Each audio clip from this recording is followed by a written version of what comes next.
বাচ্চা ছোট বাচ্চা যখন নতুন হাঁটা শিখে তো মা তারে একটু দূরে দাঁড় করায়া, মা এই পাশ থেকে এই কাছাকাছি দূরত্বে থেকেই বলে যে আব্বু হাঁটো হাঁটো আসো।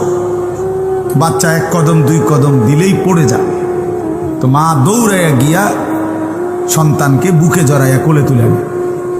দুই কদমেই মা খুশি হয়ে যায়। তো যেন মা বলতেছে আব্বু তুমি আগে এক কদম দাও, দুই কদম দাও, বাকিটা আমি আসতেছি।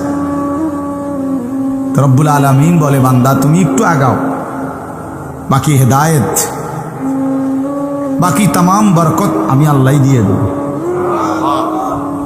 এই জন্য আপনি বুট খাইবেন আল্লাহর কথা শুনবেন, বাদামও খাইবেন আল্লাহর কথাও শুনবেন, ফাঁকে ফাঁকে বয়ে বয়ে মোবাইলও টিপবেন আল্লাহর কথাও শুনবেন। মসজিদে জুমার বয়ান হবে, আপনি বসে বসে আপনি জিমাইবেন, আবার আপনি ভালো হইবেন না। এত বিষয়টা এত সহজ না।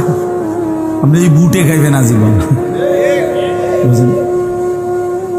এই বয়স 60 হয়ে গেছে অনুজিমা, দেখবেন বহুত জুমার নামাজে ইমাম সাহেব বয়ান করে কত নাহলে 40 মিনিট। একজন হুজুর জুমার বয়ান করে কি 2 ঘন্টা, 30-40 মিনিট, নাই তো 40 মিনিট। তো এই 40 মিনিট সময় আমি আরে মনে হয় যেন মানে ঘুমে এমন জাঁতা দিছে এমনি পড়ে যায়।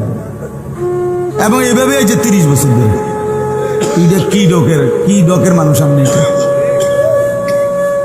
কিন্তু প্লাস্টিক কিসিমের মানুষ। এই জন্য বাস্তবতা এই মানুষদের কোনো পরিবর্তন হয় না, যার কারণে জুমার নামাজের ওয়াজ শুনে মসজিদে আসে আজ 30 বছর বয়স হয়ে গেছে, 60 বছর এখনো বিড়ি খায়। তো সাসাইজকে এত বছরে বিড়ি খানার অভ্যাস করে ছাড়তে পারলেন না? আপনি কি ওয়াদের ওয়াজ শোনেন? আপনার ওয়াজ করে কে? আপনি শোনেন কি ওয়াজ?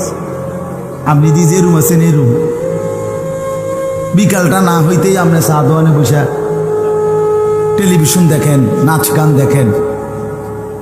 এই মূল কারণ হলো গাফলত। কোনোদিনই আল্লাহর কথা আন্তরিকতা নিয়ে শুনে নাই,